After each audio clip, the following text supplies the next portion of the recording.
So my live setup, I guess the first thing coming through is the Analog 4 synthesizer, and that's what I'm using for 90% of all the synthesized sounds, or like the sounds that aren't drum sounds are coming from here.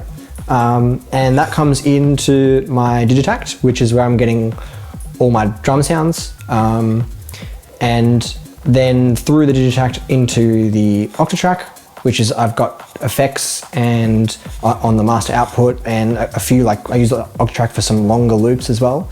And the Octatrack is the newest addition to my setup, and definitely the most underutilized at this point. So I'm still kind of slowly working my way through it and kind of getting my head around it.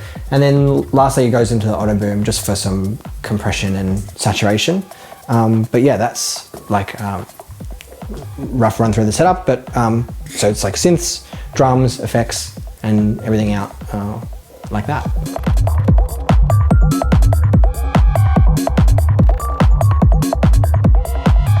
Yeah, my approach for playing live, I kind of like try to find a balance between like improvisation and being quite prepared. So I've got all patterns prepared and sounds prepared.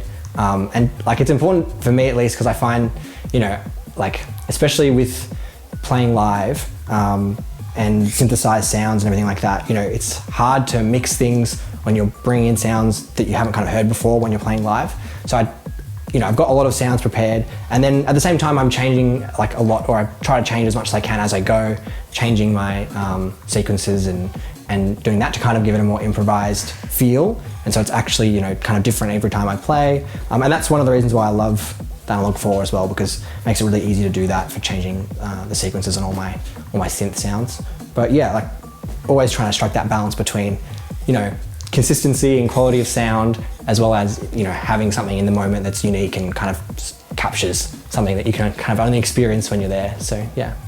And if you could invent or have a piece of gear that doesn't exist yet, what would it be?